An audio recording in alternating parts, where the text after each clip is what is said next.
This is a story about a young man from the countryside who comes to the city with a dream of fulfilling his own mission and that of his father.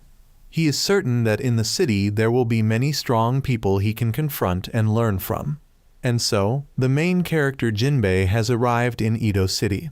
He was overwhelmed by the scenery of this place and planned to go to a place called Moshibugyo, but he didn't know the way there.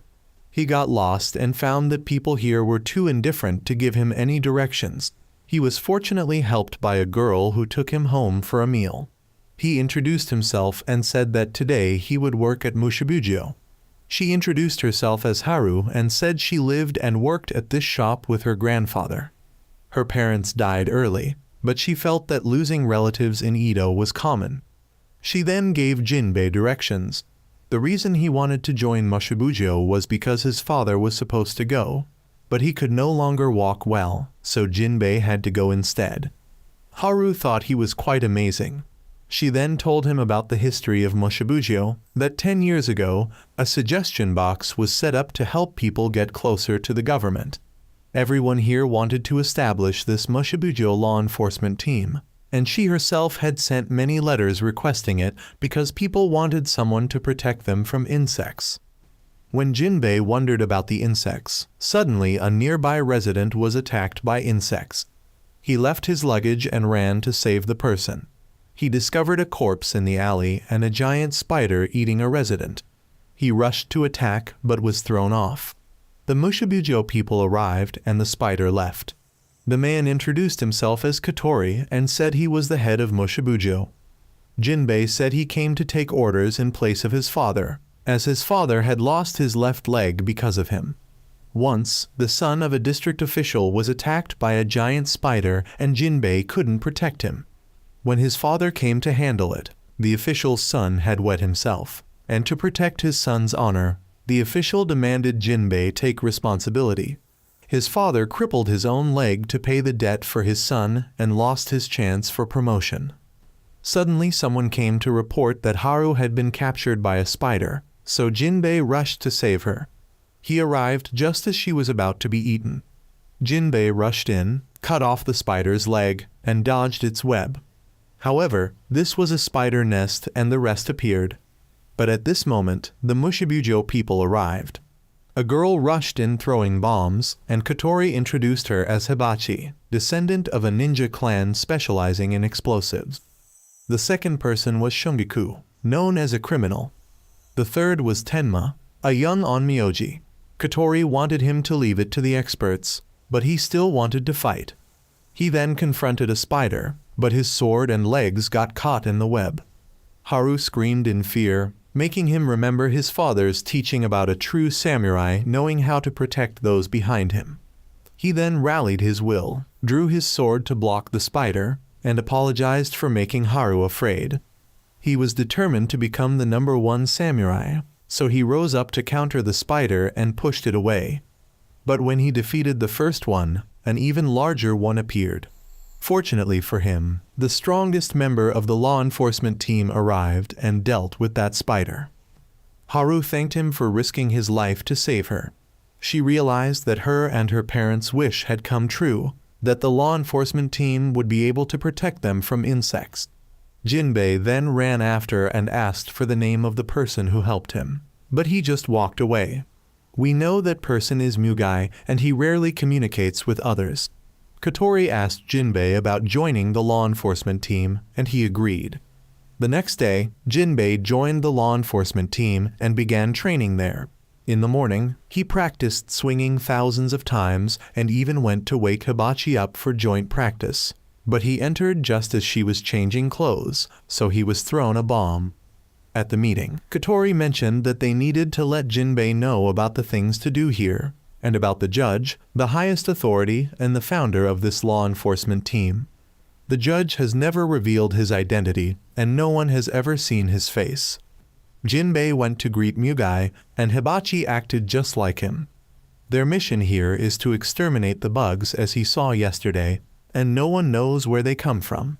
Suddenly there was an announcement, so the whole group decided to set out, and Katori didn't allow Jinbei to fight but wanted him to observe, because no newcomers had lived more than 10 days, and they didn't want to waste time recruiting new people. Although very frustrated at being seen as weak, he had to accept it. While walking with Hibachi, they discussed how strong Mugai was and how much they both admired him. Both had been saved by him, and Jinbei wanted to hear about how Mugai had saved her. She recounted the story of her village, which was a ninja village, but since the samurai came to power, ninjas had lost their status. Her grandfather didn't accept this and continued to practice ninjutsu day and night, and she was the only one who could keep him company. She had learned ninjutsu from him, and one day Kotori came to recruit her. She accepted and told her grandfather, but he was angry, so she left to maintain the village's tradition. On her first mission, she was saved by Mugai and wanted to become as strong as him. Jinbei saw that she was similar to him, so he was eager to become stronger with her. Suddenly, there were screams nearby and corpses everywhere. A dragonfly appeared, and Hibachi knew this type specialized in hunting at night and was the same kind that attacked her on her first mission.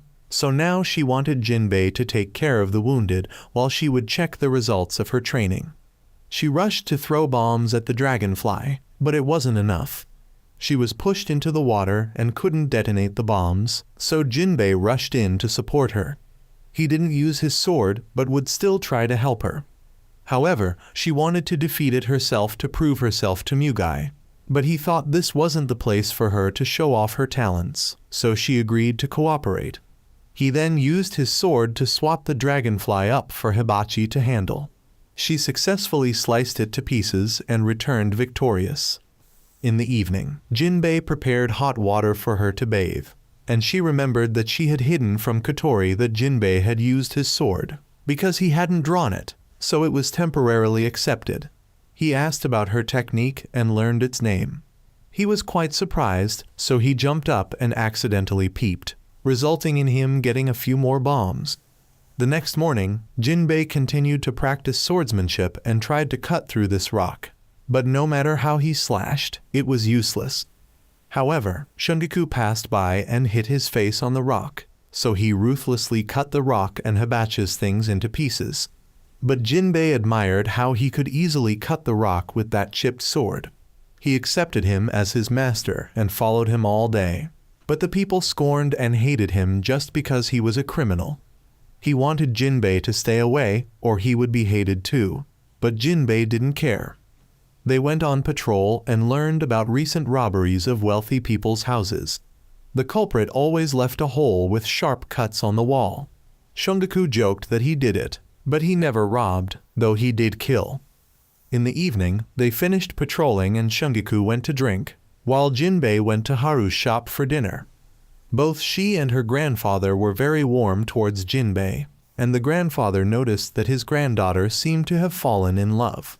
Suddenly someone reported a robbery, so Jinbei ran to see and found Shungiku at the scene with a bloody sword.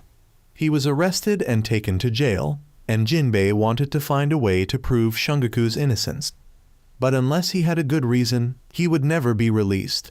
He then returned to ask Kotori for help, but he couldn't do it because they would be seen as abusing power by the people. Angry, he ran to saw open the jail to rescue Shungiku. Shungiku wanted him to stop doing stupid things, but when he heard that Jinbei chose to believe him, he took the saw and cut through the cage to escape. They were quickly hunted while Kotori went to find the judge and informed him about Shungiku's background. He was the son of a notorious gang leader, but he couldn't kill people as his father ordered, so he was despised by his father. But his mother was kind, so he seemed to inherit her personality, and he had promised his mother that he would never kill. However, one day, when he returned home, he discovered his mother was severely injured and his father was by her side. Thinking his father had harmed his mother, he went on a rampage and slaughtered the entire gang. From then on, he decided to deal with anyone who dared to stand in his way. He had killed a total of 99 people and was called the 99 Killer. The officials surrounded both of them, and Jinbei stood up to explain for Shungiku. But at this moment, the bugs appeared. This time it was Mantises, and they cut Jinbei's sword in half with just one strike. Shungiku asked Jinbei to evacuate the civilians. He and the officials helped people evacuate while Shungiku dealt with the Mantizes alone. However, the officials still took the chance to attack him sneakily. At this time, Mugai met an old teammate of his. Previously, he was a member of the Insect Hunters Association but had left it. Shungiku was seriously injured after the sneak attack just now. He was about to kill these two officials, but Jinbei came to block the attack for them. He still spoke up to explain for Shungiku. Actually, years ago, Shungiku had misunderstood his father. Kotori had informed him that it was the Insect Hunters Association that had killed his mother. Nevertheless, the officials still hated him for killing their comrades. Jinbei still chose to believe in the current him. They then split up to deal with one bug each. Shungiku effortlessly sliced one to pieces while Jinbei successfully used his blunt sword to block attacks from the Manties and let Shungiku finish it off. They dropped a pile of gold, and it seemed they were the ones who had caused the recent robberies. He then explained the reason he was at the scene earlier was because he accidentally stepped on a dog's tail while drunk, was chased there, and picked up a bloody sword. He knew it was hard to believe, but Jinbei still believed him, so he invited him for a drink. Jinbei wanted to become a samurai like him, but he still saw himself as just a murderer. Not long after, the town was attacked by a giant bug, and Hibachi and Shungiku kept arguing about who had the right to deal with it. Their argument only gave the bug more time to wreak havoc, so Tenma had to summon two divine spirits to handle it and create an opportunity for Jinbei to finish it off. They successfully eliminated the threat, and Tenma received a lot of praise. This made Tenma look down on the other two, seemingly angering them. Jinbei wanted to speak up for them, but got hit unfairly. In the evening, Jinbei continued to train. The others had their own private matters. Only Tenma seemed autistic, just eating dinner and talking to the paper dolls of his parents, as he only had these two paper figures as companions. Tenma saw daily effort as a goal to strive for. Suddenly, Tenma saw a centipede and screamed loudly, causing Jinbei to come check. At first, Jinbei thought Tenma was afraid of the ghost in the book, but after inquiring about everything, he realized Tenma was reacting to the centipede and learned that the boy was afraid of long-bodied insects. When he was young, Tenma had witnessed an entire orange tree being eaten by worms without a single fruit left. Tenma didn't dare tell this to anyone. Although he knew it would affect his work, the boy wanted to overcome it himself. That was the path to becoming a true onmyoji and making his parents proud. Jinbei admired Tenma and promised to keep the secret, but unfortunately, the two troublemakers outside had overheard and predicted that the near future wouldn't be peaceful at all. The next morning, Jinbei came to call Tenma for training to overcome his fear. They sneaked behind the warehouse because fewer people came there. Jinbei used worms and stood from afar, then slowly approached to test Tenma. From a distance, he wasn't afraid, but when close, the boy was so scared he hid under the house. Suddenly, the two troublemakers came and pretended to know nothing. They gave Tenma a bag, and when he opened it, it was full of centipedes. Tenma thought Jinbei had betrayed him by telling these two and ran away. Jinbei was very upset, but he had no authority to threaten the other two. However, hearing Jinbei speak to their faces and then run to find Tenma made them feel a bit guilty. Tenma later met a boy he had encountered in the previous battle. The boy greatly admired Tenma and even drew two paper dolls for Tenma to see. Jinbei was feeling more at ease when Haru suddenly ran over to report that insects were coming. The other two had already gone to battle, and Jinbei and Tenma arrived later. Tenma was shocked when the enemy this time was a giant centipede. Everyone understood Tenma's situation and told him to stay back and not push himself too hard. Tenma still wanted to help, so he summoned two divine spirits to attack. But his fear made him weak, and he became an obstacle. Tenma then had to encourage himself and decided to move forward and use the divine spirits to make the centipede fly up for everyone to handle. The boy then gradually gained confidence to approach and hit the centipede. Jinbei tried to encourage him, but was called a traitor by Tenma. so the other two had to confess that they had eavesdropped. Tenma thus gained more motivation and was further encouraged by nearby residents, becoming stronger and successfully getting closer to the centipede so the divine spirits could hit it. The centipede was then thrown into the air, and the other three rushed up to cut it into pieces, bringing victory. Tenma then received praise and encouragement from everyone. Meanwhile, Kotori reported to the judge that the person they sent had been eliminated. But for now, they didn't need to worry too much because Mugai was still protecting this place well. The next day, Tenma came to show off that he could confidently stand near a worm. But when Hibachi tested him, he nervously made his divine spirit punch all three of them away. That evening, Kotori suddenly informed Jinbei that he was about to go on a mission with Mugai, and more importantly, Mugai himself had chosen him for this mission. The next day, Jinbei excitedly went to tell Haru this good news, but accidentally tripped and fell on her, causing some uncles who were her fans to come and beat him up. Jinbei then boasted to her about being chosen by Mugai to go on a mission together and again accidentally touched her, making the uncles stand up again. Jinbei then went to say goodbye to Mugai before departing, but Mugai remained silent as usual. He didn't react no matter how Jinbei bowed or spoke to him. Kotori also spoke up, but nothing changed. When they arrived at the minister's residence for the mission, Jinbei saw many samurai who looked quite strong. He then met a servant named Yasuke who had just fallen, so he went to help.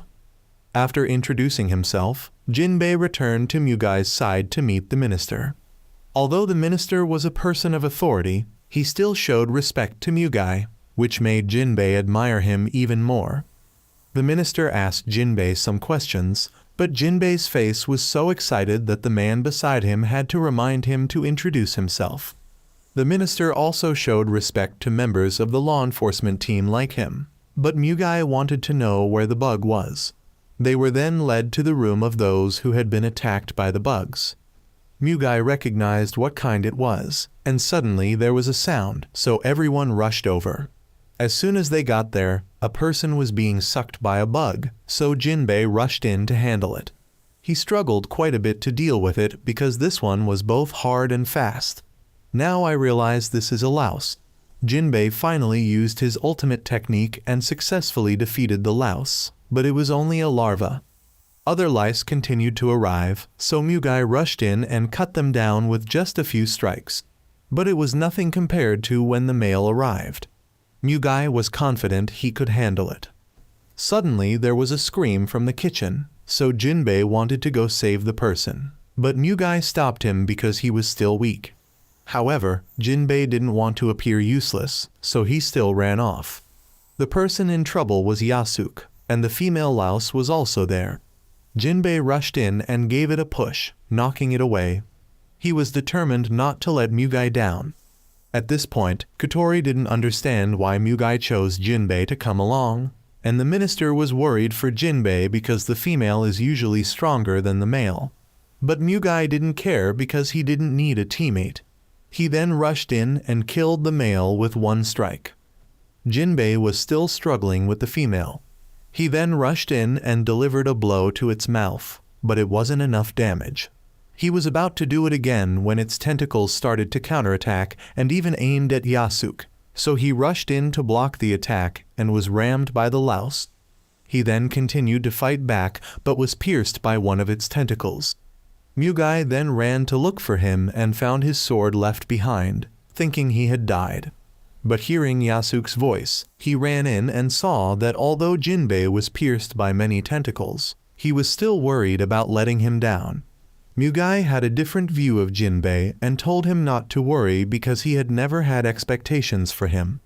After saying this, he unsheathed his long sword and swung it once to finish off the louse. That afternoon, Jinbei and Mugai set out on their journey back, and Yasuke expressed his deep gratitude to Jinbei. Upon returning to town, Jinbei kept asking Mugai about the reason he was chosen. Initially, he had chosen him because he was the weakest and could be replaced, but now he said he had forgotten the reason. That evening, when they returned to the mansion, someone had climbed over the wall and sneaked in. Jinbei and Hibachi, while arguing about Mugai, accidentally encountered the intruder, so they caught him and brought him to Kotori for handling. He introduced himself as Nagatomi and said he was always seeking knowledge. He had read many books and gained knowledge about everything in the world. However, he couldn't find any documents recording the knowledge about the bugs from 10 years ago.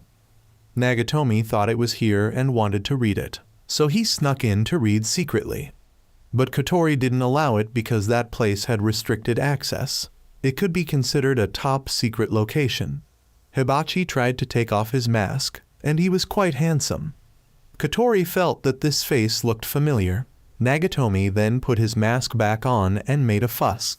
Kotori had to go to a meeting later, so she left him in Jinbei's care.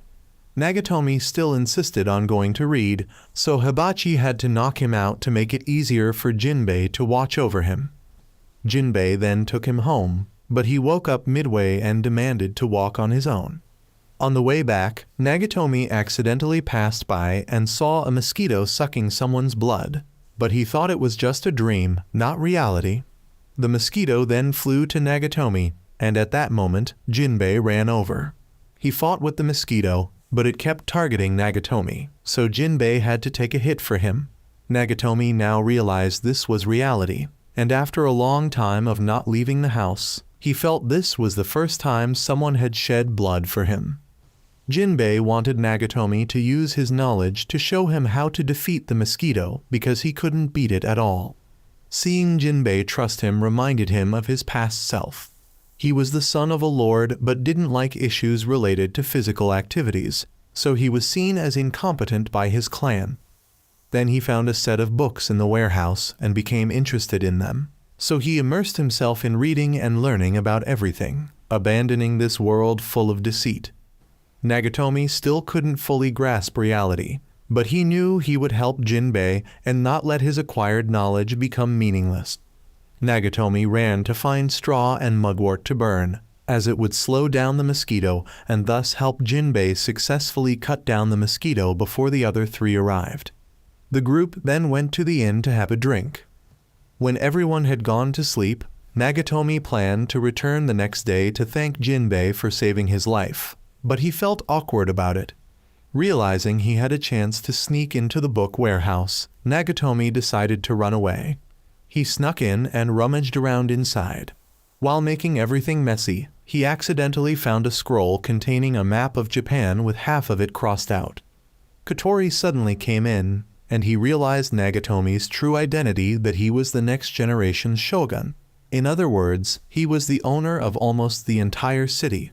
The part crossed out on the scroll was still under investigation. Kotori cut the scroll and made a deal that he wouldn't reveal Nagatomi's identity in exchange for Nagatomi not disclosing what he had seen to anyone.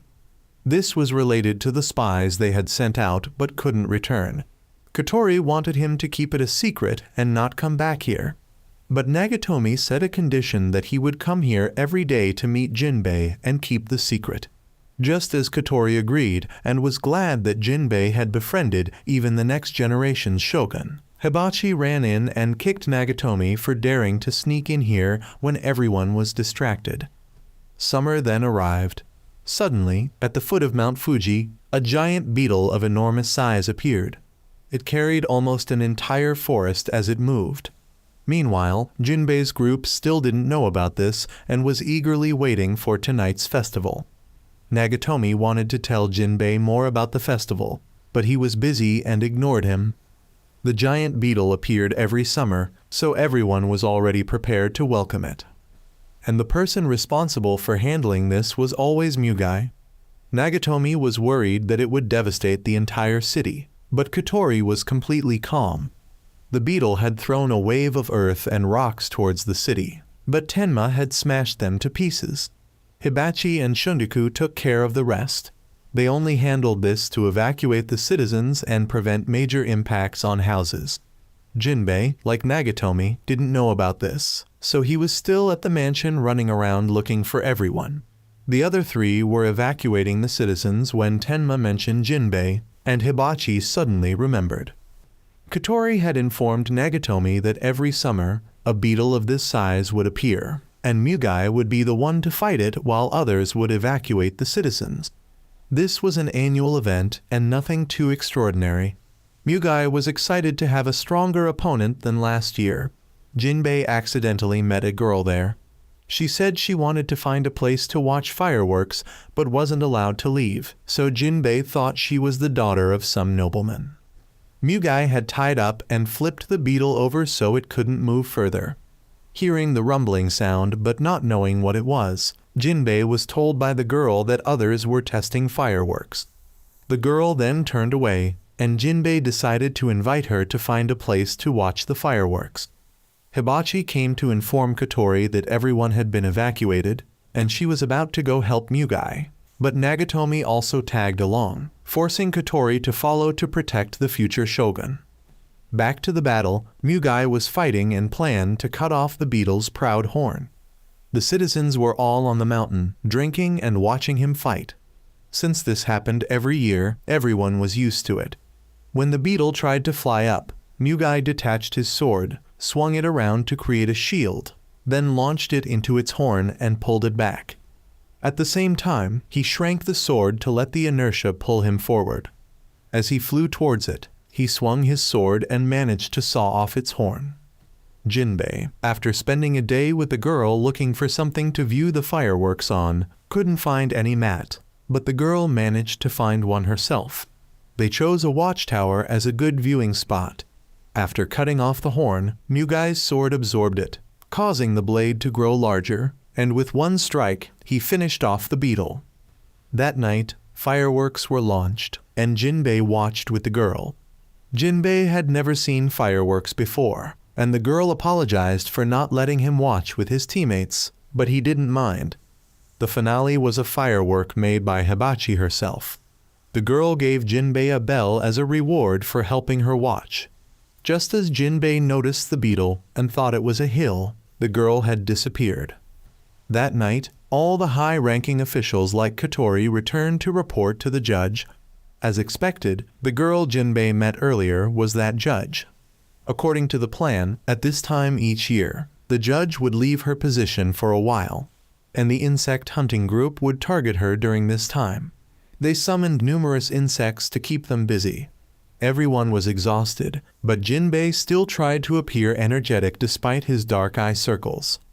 As bugs came again, the other three went ahead while Kotori told Jinbei to rest for a while to regain strength. The woman from the hunting group had her eye on him. As he walked around, he met a girl who had fallen nearby. He helped her and was about to leave, but she said she was lost, so he had to take her. She introduced herself as Mitsuki and was actually from the insect hunting group. They spent an entire session together, and she wanted Jinbei to like her. She found him quite childish, so it would be easy to lure him. She intentionally lured him to a place far from the insects and even used tears to persuade him. But halfway across the bridge, seeing Mugai, she caused the eel of a nearby uncle to fall into the water so Jinbei would jump down to retrieve it. Mugai saw Mitsuki and knew what she was doing, but he advised her that she had chosen the wrong target. They left again, and Mitsuki began to question Jinbei about his superiors. Just then, Jinbei met Haru again, which made Mitsuki angry as Jinbei was captivated by Haru instead of her. The difference in bust size caused a noticeable difference in Jinbei's treatment, forcing her to change her plan. That night, she kidnapped Haru. The next morning, while others wanted Jinbei to do well in his work, he noticed a crowd nearby. Upon asking, he learned that Haru had gone missing. Mitsuki approached again, wearing Haru's clothes.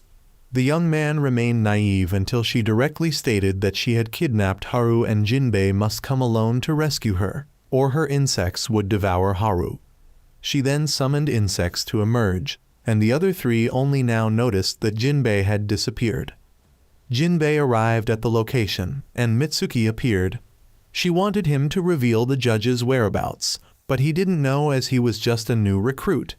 He promised to return and ask Kotori, but she thought he was going back for reinforcements, so she pushed him into a pit.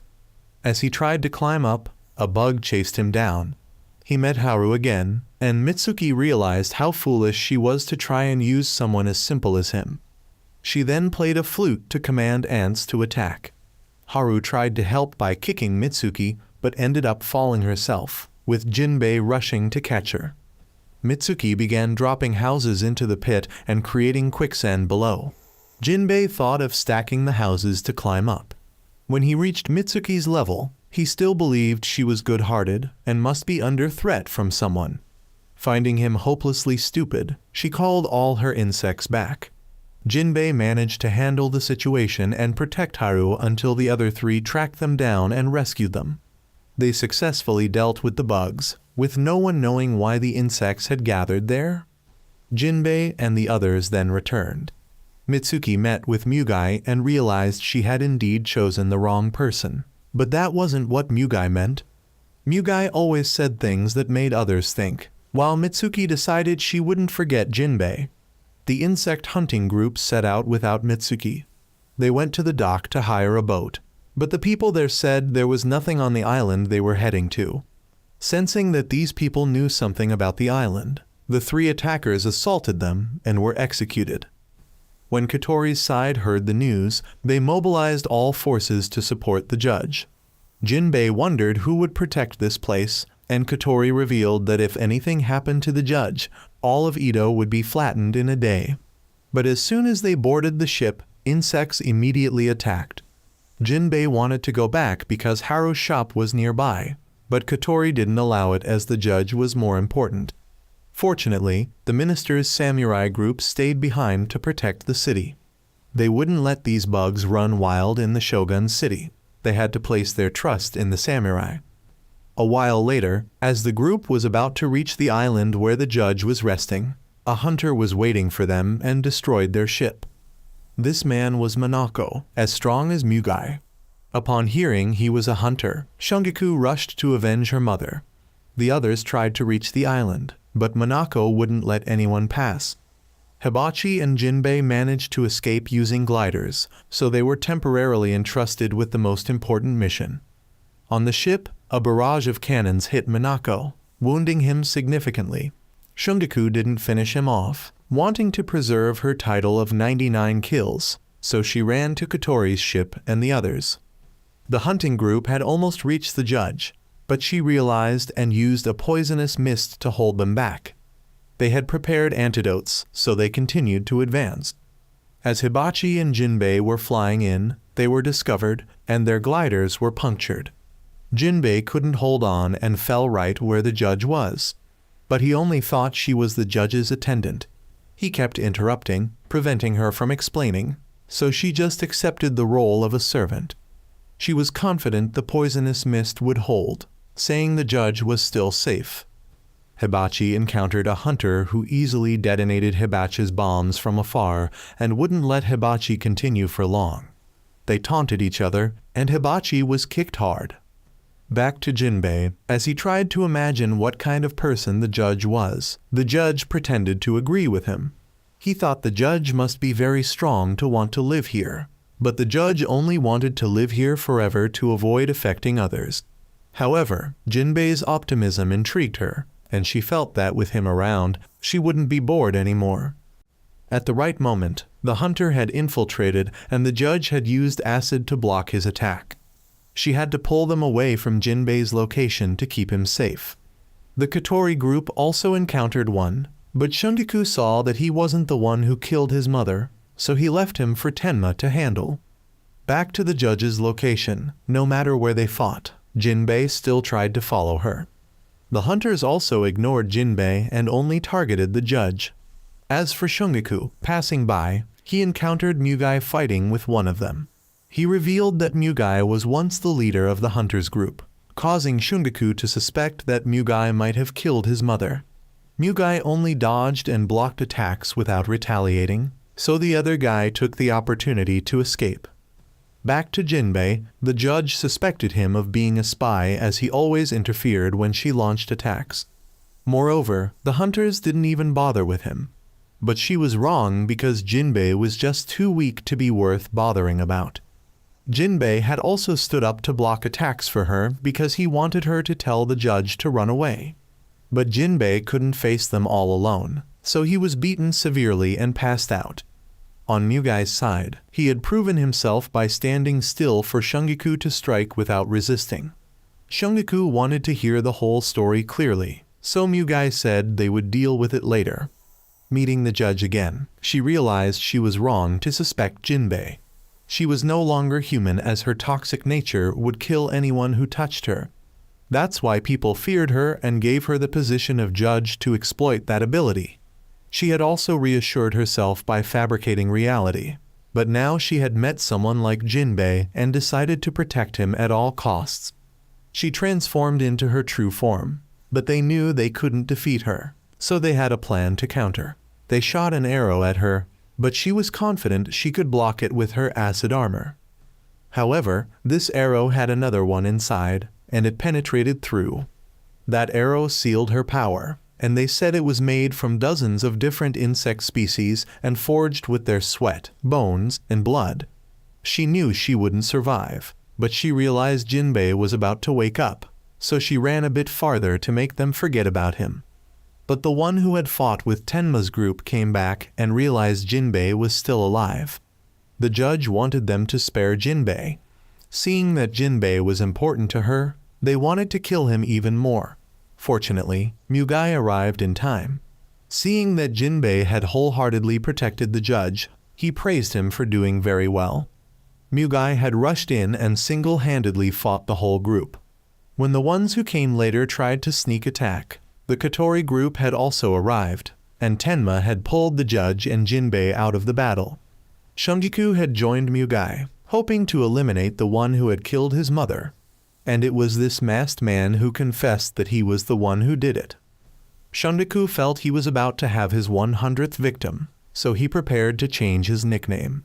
Mugai couldn't block them all and could only hold back 3 of them, so the rest chased after the Kotori group.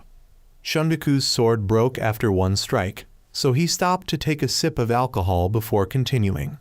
He used 3 swords, but held 2 in one hand instead of putting one in his mouth like some green-haired guy who often gets lost. His swordsmanship broke this guy's weapon and then delivered a final blow to finish him off. And now he was the 100th murderer. Back to the Kotori group, the judge thought he did very well in sending Jinbei.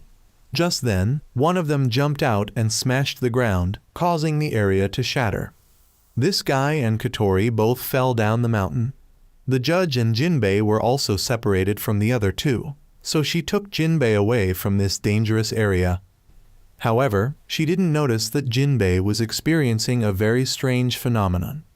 After going a distance, the judge was chased by another one, who, according to the current leader, was the most devoted to the mission. He was about to launch a fatal strike when Jinbei stood up to save her. However, now Jinbei seemed to be awakening his latent power.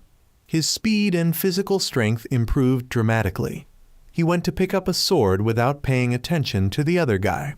When he shot fire from his blade, Jinbei quickly circled behind and killed him with one strike. The hunters group saw that things weren't going well, so the leader sent someone to support the other side. And now the current and former leaders of the hunters group would have a chance to confront each other. Jinbei noticed there were still many enemies around, so he set off and left the judge there. Kotori still couldn't climb up because she had to face this guy. Tenma was about to be defeated because his puppet had been shot to pieces.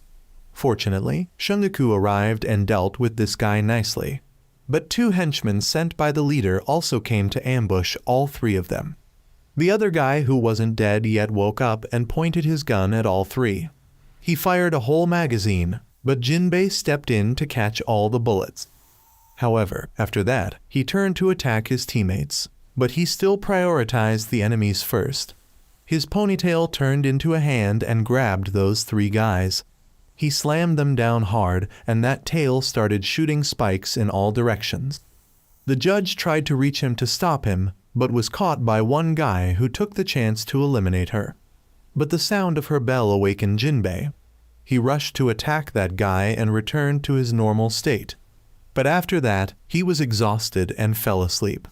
The leader saw that the situation was not good, so he called for the rest of the group to retreat. The judge saw her hair in Jinbei's mouth, so she suspected that she might be related to his awakening and loss of control. When the others returned and saw Jinbei lying on the judge's lap, they thought he was being somewhat disrespectful. Hibachi was about to teach him a lesson, but the judge stopped her. The hunters then went to find the remaining enemies. The one who fought Kotori was severely injured and his fate was unknown. Kotori was not injured at all, so we can see that although we don't know how he fought, we know he's not weak at all, otherwise he wouldn't be the captain of the law enforcement team. The whole Mushibujo group had completed their mission and decided to return. But a larger force had also appeared, and they were still targeting the judge. They called her princess and said they would come to pick her up when their lord wakes up. And when that happens, he himself, Sanada, will personally take her away. Upon returning, everyone realized that the entire city of Edo was engulfed in flames. The samurai group couldn't defeat all the bugs, and many soldiers were injured. Nagatomi also wanted to use his knowledge to help, but was always prevented. Haru was captured by the bugs while protecting the children. Fortunately, Jinbei once again arrived in time.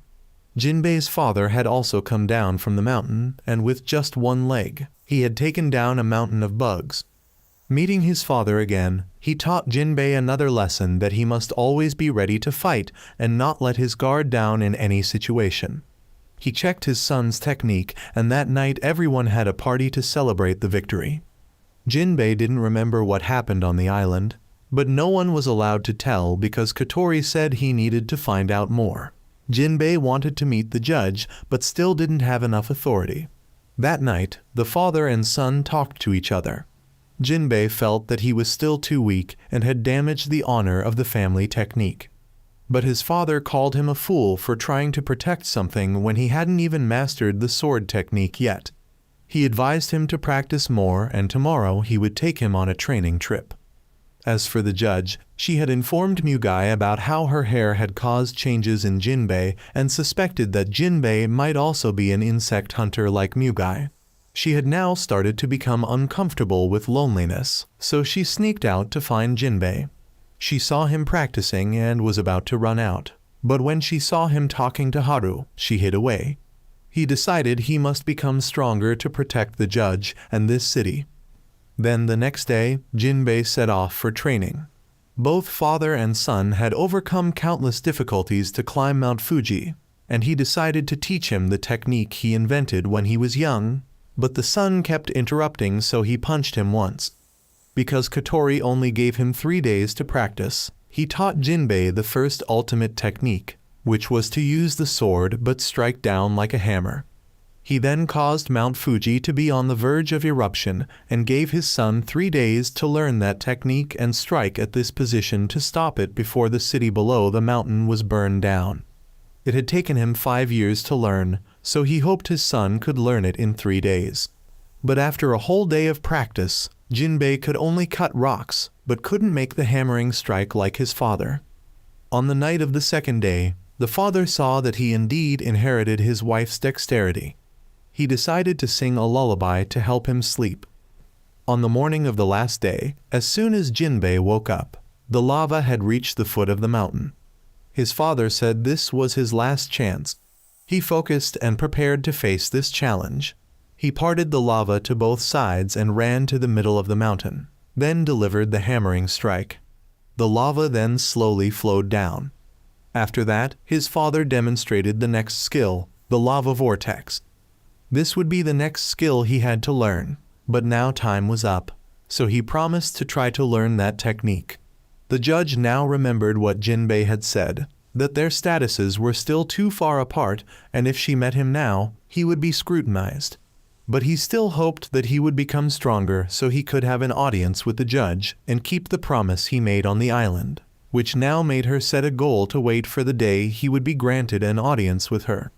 Meanwhile, at Osaka Castle, which was also the place Nagatomi had seen on the map before, the half-bug people, also known as insect humans, had occupied the entire place, and half of Japan could now be considered their territory. While Jinbei was away training, an insect human sent by Sanada appeared in the city. He went down to the streets to ask about the law enforcement team's headquarters, but he asked a drunk person and didn't get an answer, so he ate the citizen. Meanwhile, Katori was being scolded by her superior, Yuri, because at this critical time, the entire law enforcement team was on leave. The reason was that when Jinbei went for training, the other three also acted up and took leave on their own, so now Katori was short-staffed. But Yuri took Katori out to show off. At that time, Jinbei and his father were on their way back when they accidentally saw injured citizens being brought in. An old man informed them that his village had been attacked by a group of insect humans and wiped out in an instant, and that group was now flying towards Edo. Jinbei was lost in thought, so his father punched him and told him to hurry up. Katori and Yuri had now encountered that insect human, and he had already eaten quite a few people. He recognized them as members of the law enforcement team and asked about Jinbei, but neither of them understood what he meant, so he lunged out to attack. Fortunately, the samurai team had arrived to respond. Katori was assigned to go help the surviving citizens and leave the two commanders to fight. They were no match for the insect human. No matter how they attacked, it didn't affect him at all. So Yuri ordered cannon fire. Even though he took dozens of cannon shots head-on, it didn't cause any damage except breaking his mask. He then turned back to deal with the two commanders, and just as he was about to execute Yuri, Jinbei returned to confront him. He recognized Jinbei as the one he was looking for, so he rushed to fight. Jinbei was now fast enough to keep up with his speed and successfully cut him in half. But he used a technique and split into two. They thought this was an illusion, so Jinbei blocked, but both were real, and when he cut both in half, he split again. He kept attacking and multiplying more and more to overwhelm Jinbei. Just when he was in trouble, the other three returned. They had also had a short training period and joined the battle. They thought they had cleared them all, but the insect humans split into even more. Everyone had tried their own techniques, but none of them worked. Shungiku thought they should retreat, but if they retreated now, the citizens would be in danger. Suddenly, they discovered that some couldn't revive, and the common point of those was that they were all hit hard on the head. Knowing the weakness, Jinbei quickly came up with a plan. He told everyone to stay away, and the bugs gathered around him. Jinbei used the technique he learned and smashed them all with one strike. Everyone was surprised that in just over 3 days, Jinbei had become this strong. After the battle, Katori saw that what he was worried about had come true. The insect humans had really come to Edo. In a nearby village, the insects had arrived and started massacring the people there. The most elite insect humans, called the 10 Insect Champions, were all present here and massacred the villagers into mountains, leaving one to grind the corpses. A meeting then had to be organized among high-ranking officials. Everyone was worried about the insect humans sweeping through Edo, but the shogun believed that the judge would be able to handle them. The shogun still had to keep secret from the ministers that the judge's power was sealed to prevent them from panicking, but the judge was also ready to sacrifice her life to end them because they appeared due to her. Nagatomi was making a fuss outside because he wanted to hear what was being discussed inside to tell Jinbei. Hearing Jinbei's name, the judge ordered to meet him. They both went into Nagatomi's library, which was full of Jinbei's pictures. He originally didn't trust the judge and suspected she wanted to steal his knowledge. But when he heard the judge say she knew Jinbei, he agreed to ally with her. Both knew the other was hiding their true identity to approach Jinbei. Nagatomi then told the judge to follow him. They then went to observe Jinbei through a telescope. Jinbei was now being pressed down by Haru's 2 melons. Jinbei asked the other 3 about their days off. Hibachi went back to the village to train. Shungiku was a bit bored, so he went to fight with robbers, and Tenma's was a secret. Jinbei's father then appeared and thought Haru was very suitable for his son, so he suggested marriage. Hibachi and the judge both trembled with anger when they heard this. He remembered his wife because when they first met, it was also in this city. Jinbei wanted to hear more about his mother because she had died early when he was young. When he first came to Edo, he met Jinbei's mother. They both saw each other as worthy opponents, so they decided to duel, and then became closer, which led to Jinbei. End of story. But everyone wanted him to tell more details, so he continued that they fought tirelessly from place to place. The city was also damaged quite a bit just because of their battle, and Jinbei's super fast learning ability came from his mother.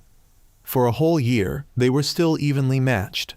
But during that time of fighting, they both fought and confessed their love to each other, which led to Jinbei.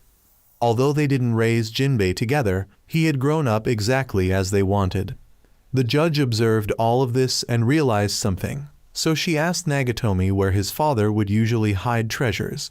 What she needed was information about the insects in there, but Nagatomi took out a copy of the map he had memorized when he sneaked into the law enforcement team's archives. Looking at it, the judge seemed to know the place she needed to find to unseal her power. That night, the shogun heard that the corpse of the dead insect human had been stolen. His head was still alive and was being taken away by one of the 10 insect champions. But this one took it away to prevent humans from exploiting anything from him, not intending to let him live. Meanwhile, the judge had come to see the shogun and told him how she could restore her power. But the shogun and his retainer were worried about her because she no longer had power, so going alone would be very dangerous. She decided to let the retainer go with her and added one more condition. The next day, Jinbei was called to go with the judge. He waited for a long time without seeing anyone he needed to escort, so he thought he was at the wrong place, but the judge had been waiting for him here. He still thought she was just an attendant of the judge. As soon as they left the city, the insect humans showed up. Sanada announced that he wanted to meet the shogun of this place. Jinbei at this time was curious about his mission, but neither of them answered. On the way, Jinbei thought the retainer following them was the judge, so the real judge had to explain that he was the southern shogun, and there was a rumor that he was the smartest person in Edo. Meanwhile, Sanada had come to meet the local lord. He proposed that the lord build him a ship that could carry 1,000 people without any problems, and in return, he would withdraw all troops from this land. Because this place had good wood and carpenters, that was all he needed. Hearing that the deal was beneficial for the people, the lord agreed to listen, because Sanada had assured that he would not break his promise. Back to Jinbei's journey, everything he did was criticized by this southern shogun, from walking to helping people. He thought that if Jinbei went to help someone, and it turned out to be a trap, what then, because this girl's life was the highest priority mission? He then continued to criticize the things Jinbei did as meaningless and claimed that Jinbei were not suitable for this mission, because he believed that being a samurai means being ready even in the smallest situations, and the definition of samurai seemed too far-fetched for Jinbei, so he advised Jinbei to give up this path. He gave Jinbei one last chance. If Jinbei still couldn't prove yourself worthy, he would send Jinbei back. A while later, all three had arrived at the city and heard that the lord here didn't want to meet them. The feudal lord had revealed his identity and said if they disobeyed, the people here would be executed. But it was the lord himself who didn't allow anyone to pass through here. The reason he did this was to prevent the judge from entering because Sanada was currently stationed on this land. All three knew that no matter what they did or said, they couldn't get in, so they went around behind a slope on a mountain. The judge almost fell if the two hadn't caught her in time. Jinbei had to carry her on his back to be sure, and she felt that Jinbei should just be himself. All three had circled to the back gate of the fortress, but there were still guards here. Suddenly, an eagle swooped down and caught a snake, causing all three to be discovered by the soldiers and chased. Jinbei turned back to cut down a tree to block the way. The three then hid up in a tree and waited until nightfall to start sneaking in, but suddenly a bug human appeared and killed all the soldiers. He called himself Nedzu and was one of the 10 bug elites. He could smell them, so there was no hope of hiding. Jinbei stood up to face him so that the other two could go ahead. The feudal lord wanted him to prioritize the mission, but the judge told him to do what he wanted freely. Nedzu was about to chase after them when Jinbei rushed in to block him. The two exchanged a few moves, and this guy only aimed at weak points. He realized this guy was even harder than the fly guy from before, while Nedzu found Jinbei to be a worthy opponent. The two continued to rush in to fight, and Nedzu still had many tricks to deal with him. Meanwhile, the judge was trying to open this back door, but it was too secure. This brother wanted to know why the judge chose Jinbei to come along, because he was too childish and easily overwhelmed by emotions in the mission. Nedzu had launched eggs from his back at Jinbei, and he had to try to dodge them. The judge said Jinbei was the only one who didn't know her true identity, so she wanted to create more memories with him.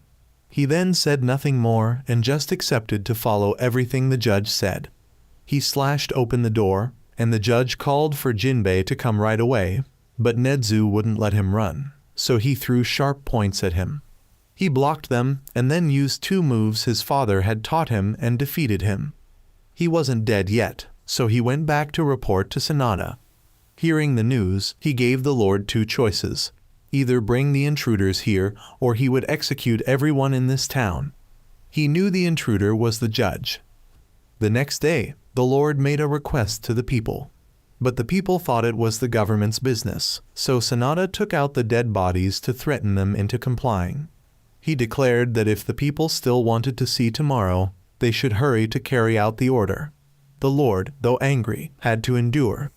Meanwhile, Hibachi's younger sister had investigated the situation here and decided to send a secret letter to her older sister, but the little girl was discovered by a bug human. Jinbei's group now began to see wanted posters, so they had to try to disguise themselves to move around. But Jinbei's kind nature resurfaced at the wrong time when he saw an old lady injured and went to help her, only to be threatened with a knife. The old lady called everyone over, so Jinbei had to run away to lure them as far away as possible. He hid in an alley but was stabbed in the hand by a little boy. He didn't want to harm the villagers, so he tried to run away. But a group of bandits came, and they also wanted to hunt Jinbei's group. They were about to ignore the kid in the middle of the road and rush in, so the judge saved the kid, and then that brother had to come out to save the judge. The judge allowed him to take action, but not to take the lives of the bandits. He didn't take their lives, but only their hands. Then all 3 were surrounded by villagers, and they had to accept being captured by the villagers. At this time, Kotori had also sent Mugai to this province to provide support. Hibachi, at this very moment, received a secret letter from her younger sister, so it seems she will set out as well. As for the villagers, they were celebrating because Jinbei's group had helped drive away the bandits. But they still had to turn in the whole group to save their lives. Just then, 2 members of the 10 bug elites came to look for the wanted people. Seeing no one come out to answer, they took Hibachi's sister, who had just been caught, as a hostage. With a nature more reckless than sensible, Jinbei jumped out to confront them. But alone, he only managed to save the little girl and was ganged up on by these 2. One rushed at him from the front while the other bit him from behind, resulting in Jinbei being pinned down by this silkworm. The other one wanted to punish the villagers for daring to collude with wanted criminals. But that brother came out to call Jinbei to continue fighting because now he would join him. He slowly lifted this silkworm up, and both decided to split up to fight. Jinbei would handle the silkworm while he would deal with this dragonfly. The silkworm still intended to target the village chief and Hibachi's sister, so he ran out to block and push him away. When the dragonfly tried to bite him sneakily, the feudal lord was behind to support him. He realized that coordinating with Jinbei was difficult, so he told him to do whatever he liked while he would support him. He then neatly trimmed this dragonfly. As for the silkworm, Jinbei used a crushing move that made its shell now its fatal weak point. The villagers then thanked both of them. The village chief now wanted to ask why Jinbei's group came here. The lord was now under a well, and he was determined not to let the bug humans know about this place. During that time, the ship that Sanada had ordered the Lord to make for him was almost complete. The bug humans came to inspect, terrifying the workers. They didn't know why those 2 hadn't returned yet, but they still thought those 2 wouldn't lose to humans. The next day, Jinbei accidentally met Hibachi again in front of the local landlord's house. After an awkward moment of recognition, Hibachi said the reason she came was to support Jinbei's group. Meeting the judge again, Hibachi tried to reveal her true identity, but she corrected herself, saying she was just a maid. Hibachi reluctantly went along with it. Going inside to meet the landlord, the feudal lord asked if he was willing to risk his life for them. This landlord thought for a moment and decided to help them. He then devised a plan that would only take place over 3 days. The bug humans also began to kill people because they couldn't find Jinbei and the others. Jinbei then reunited with Shungaku and Tenma. Mugai arrived right after and told Jinbei to go with him for a while. That night, the judge asked Hibachi how she felt about Jinbei.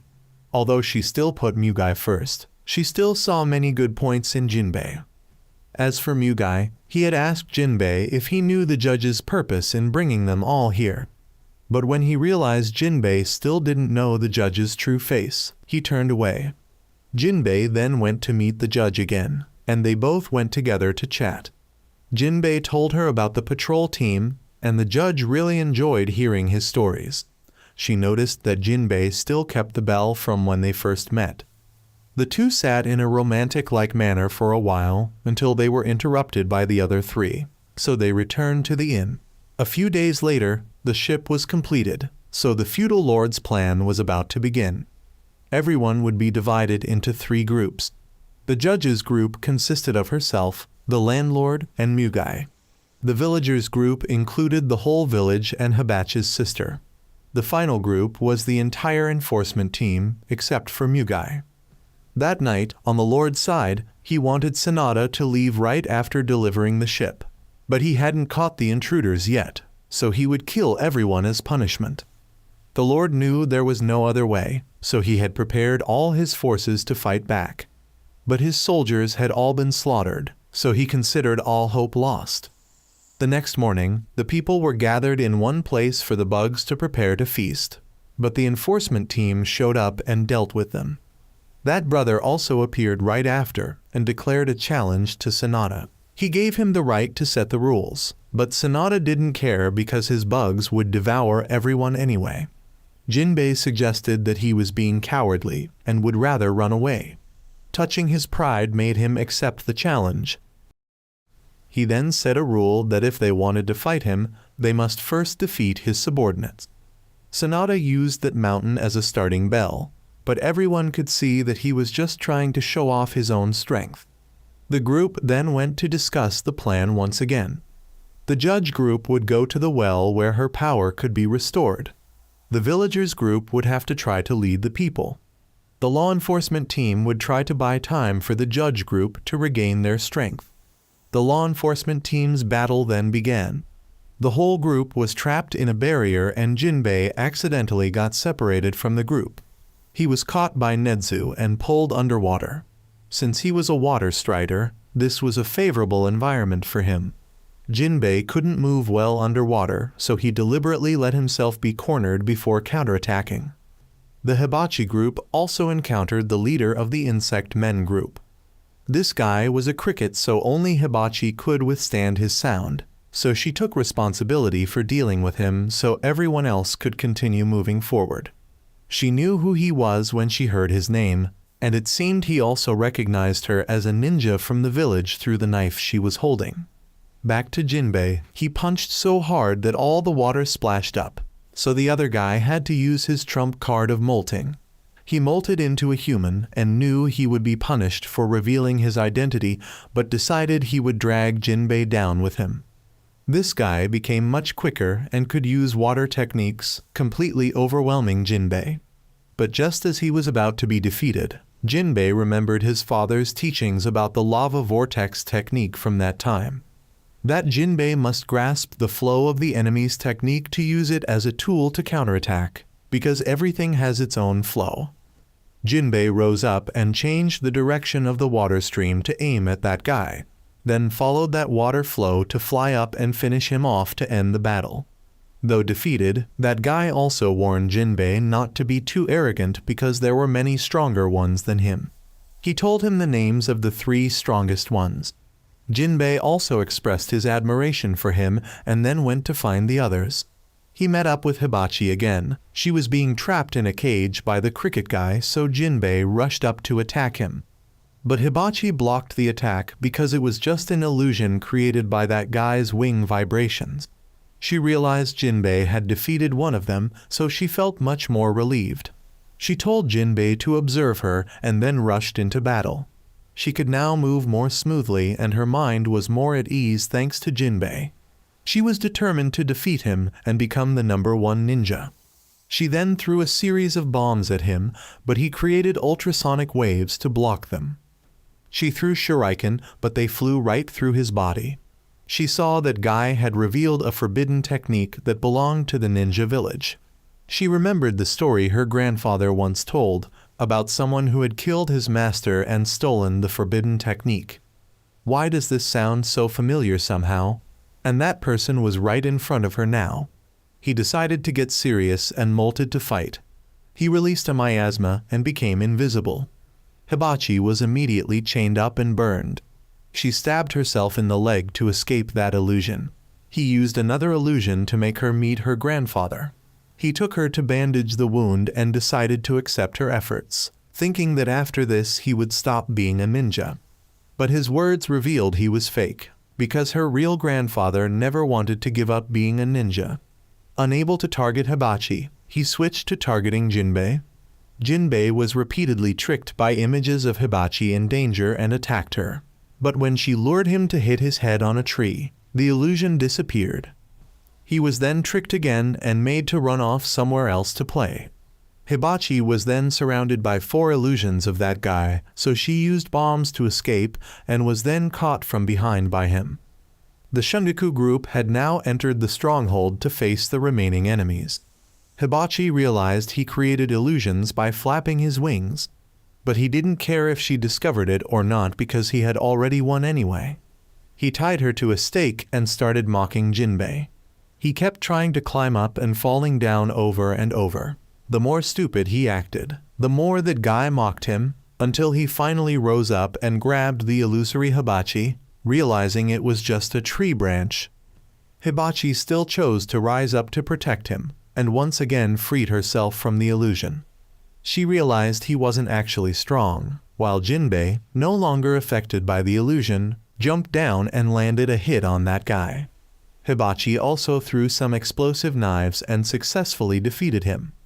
But neither of them noticed that he wasn't dead and had already escaped. He burrowed down to where the judge was and merged with another body of his. He discovered that the girl before him was the princess and was going to the well to restore her power. Realizing their target was right in front of him, he went back to report this to Sanada. Hibachi and Jinbei followed Shungaku's trail, but Jinbei got caught in an illusion and saw Haru calling him, so he was lured quite far away. Shungaku and the other 2 also got caught in an illusion and ran blindly, not knowing where to go. Fortunately, after a while, they still managed to meet up with Hibachi.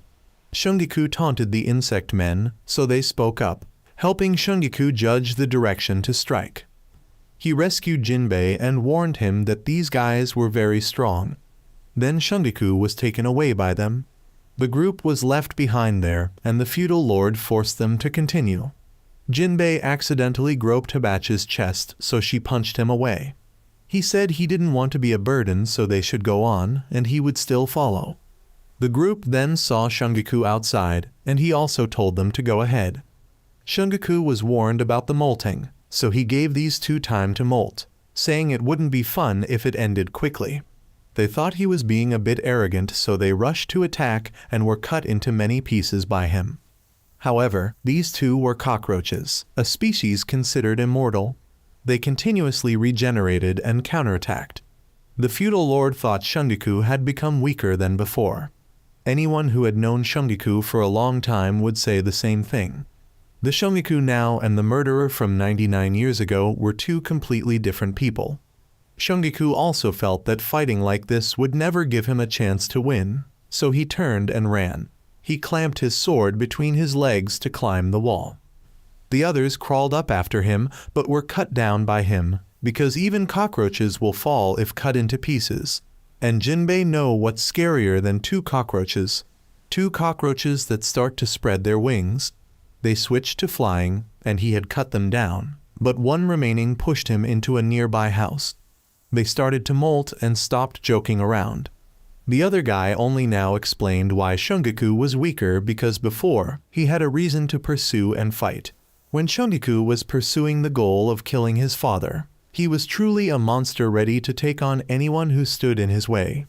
But now that his goal was gone, his will to fight was also gone. A monster without purpose and ideals is just a nameless swordsman. They also encountered a room of cockroaches, so they had to stay to deal with them. Shungaku was now being lectured by those two about the concept of an assassin.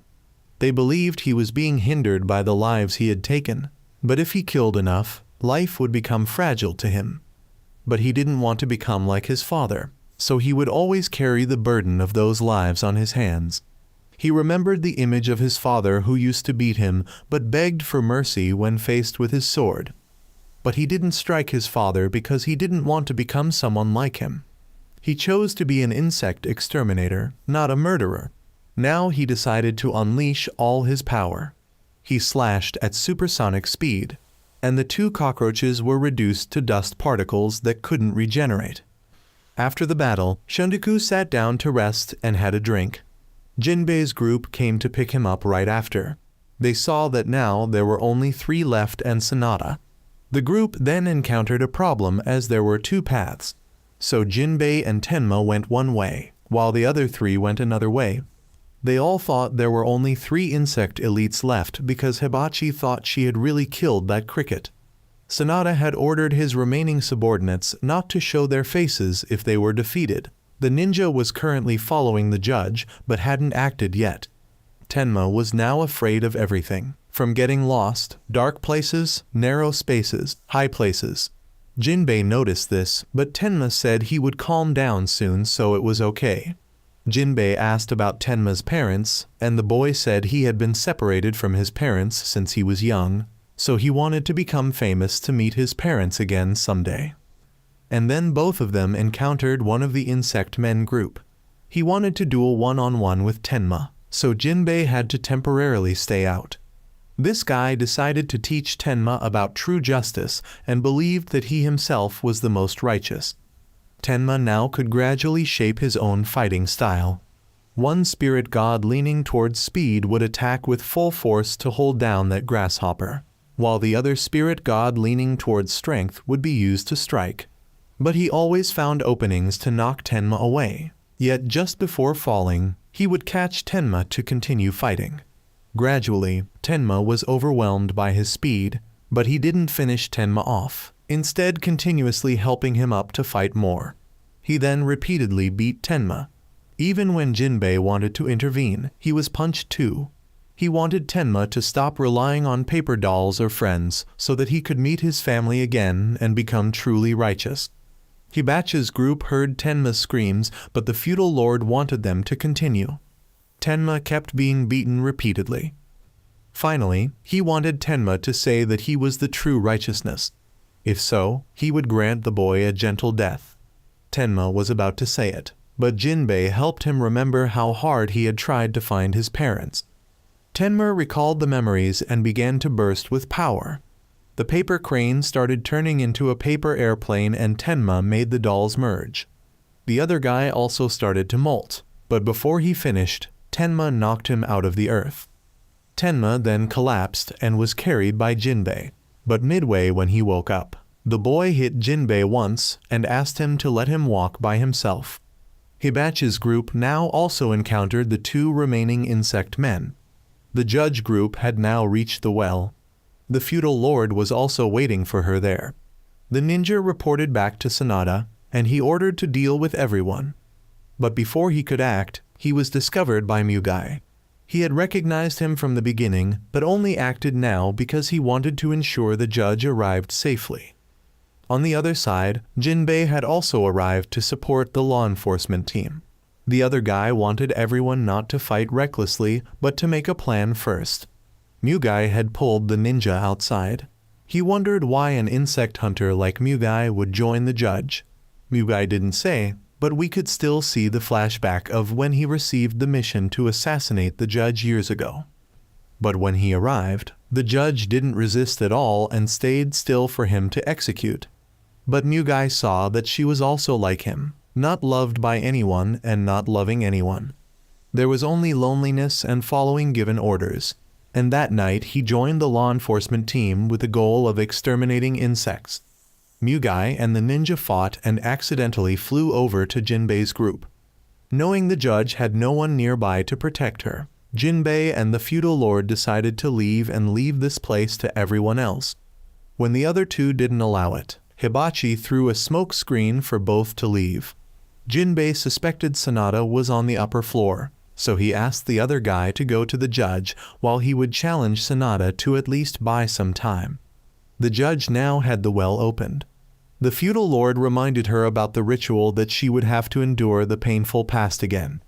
But she was ready to accept and told him to continue. A pillar of light shone up. The feudal lord realized the well had opened, so he volunteered to switch positions with Jinbei and let him go to the judge. Seeing Jinbei running to the judge, Mugai decided to hold this guy here and hand it over to him. The feudal lord had gone up to face Sanada. He allowed the lord to attack first, otherwise he would move towards him. He decisively launched an attack, but the power difference was too great. One of his attacks didn't scratch Sanada, while one of Sanada's attacks was enough to injure him. Hibachi's side wasn't much better, as this stink bug was both releasing gas and spitting fire to ignite the gas just released. Tenma's spirit god had been burned, but Hibachi had to fly them both away to dodge the fire, but he shot fire arrows after them. Meanwhile, Jinbei had also reached the judge. The feudal lord had been shot and lost an arm, but he would still try to buy time. Years ago when he met the judge, she was just like a tool of the nobles to drive away insects. She was almost soulless then, but through this journey, he had seen her true emotions. He then lunged forward and had his sword broken by Sanada, but he still managed to stab him once before being struck down by a technique. He decided to place his trust in Jinbei, believing that he would be able to keep the judge safe. Meanwhile, the Hibachi group still hadn't found a way to deal with these two.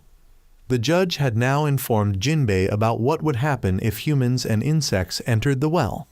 Humans would die, while insects would become stronger. She was about to reveal her true identity, but was once again interrupted by Sanada. Mugai was also busy with the other one, but he was confident that he had figured out his trick. The two individuals near Hibachi had now transformed to get serious. As for Sanada, he stood talking about how he had entertained himself with the feudal lord and how samurai kept talking about justice while being unable to protect anyone. Jinbei, angered, charged at him but was blown away. Sanada knelt down, calling the judge princess, and wanted to take her to meet his master, but she refused, so he intended to force her. Jinbei had returned and used all his techniques to buy time for the judge to enter the well. He knocked Sanada up and rushed in to launch a pounding attack. The judge had entered the well and was reminded of her painful past. Sanada, despite taking 2 hits, showed no signs of being affected, making Jinbei think he had defeated him. Mugai had now figured out the trick behind the illusions and easily stabbed the other one. He took the opportunity to absorb his power and return to the well. Sanada had now gotten up and attacked again. Jinbei rushed in to launch a pounding attack, but Sanada didn't bother dodging because it was too weak. He launched his technique and shot straight into the well to let the poison down there eliminate Jinbei, but thanks to this, Jinbei accidentally saw the judge's painful past. When she was young, she had saved a bug despite many people's objections, but her parents had to indulge her wishes. Then when the palace was attacked, she chose to save the bug instead of herself and was shot dead. But perhaps the bug had saved her by symbiosis. When she woke up, no one recognized her anymore, and wherever she went, people died. Even her parents didn't recognize her and were gradually killed by a poison. She realized she had been transformed. She looked back at the bug and saw that it had given her power, and the poisonous air around her would kill anyone who came close. Suddenly, she noticed Jinbei in front of her. She realized that Jinbei had seen her past. Just because she pitied the bug, she had brought disaster to everyone. But Jinbei said she wasn't wrong for pitying a creature, because for him, protecting small and weak things was the right thing to do. The judge thanked him for helping her feel human warmth once again. Jinbei also thanked her for encouraging him with her smile.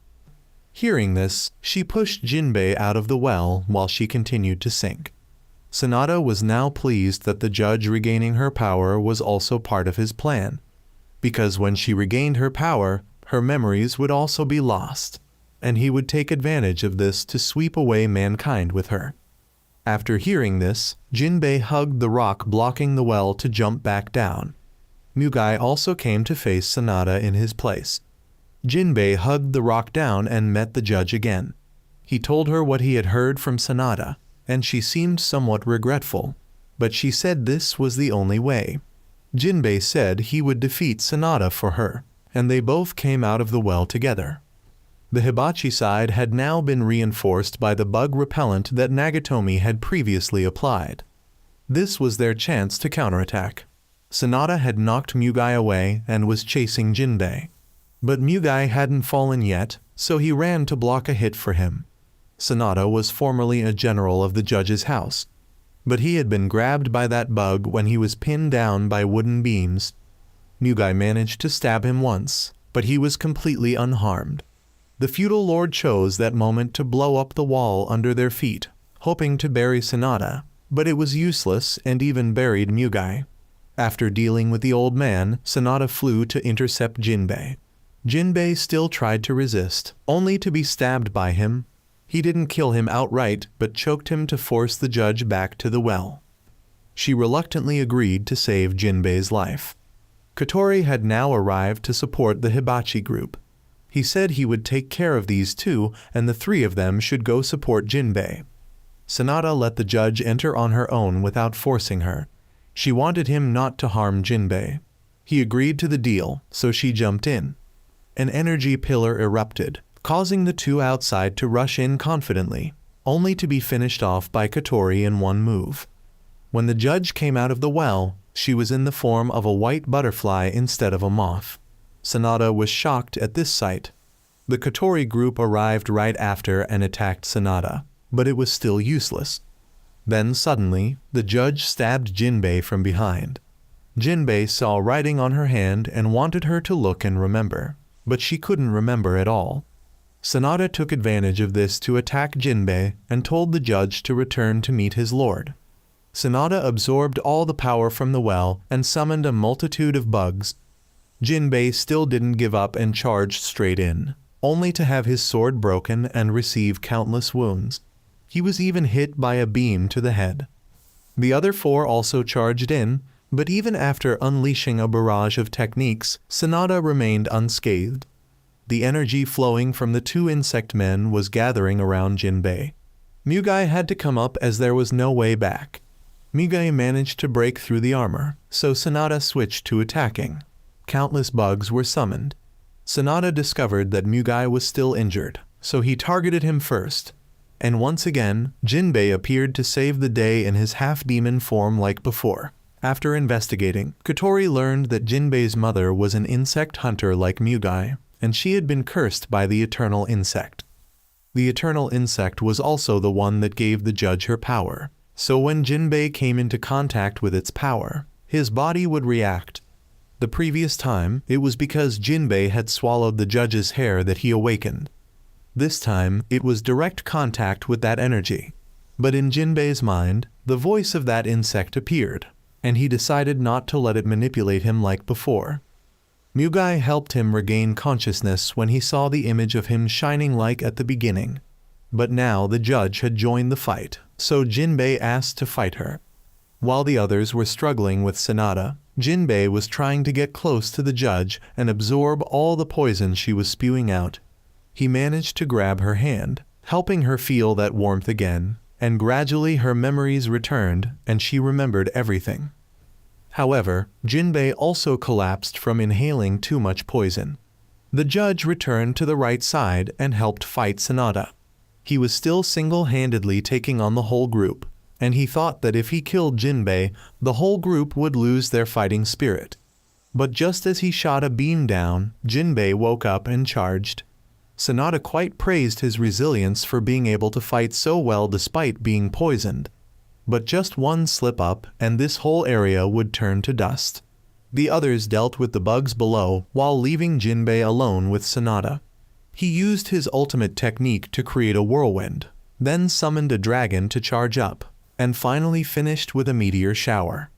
The battle ended after 3 moves and the sky returned to normal. Jinbei also returned to normal, and after the battle, everyone set off to return to Edo. The judge was about to confess her identity when Jinbei interrupted because he wanted to one day show the judge this sky. The judge did this with him but still kept that secret without revealing it. The group then returned to Edo and the film ends here.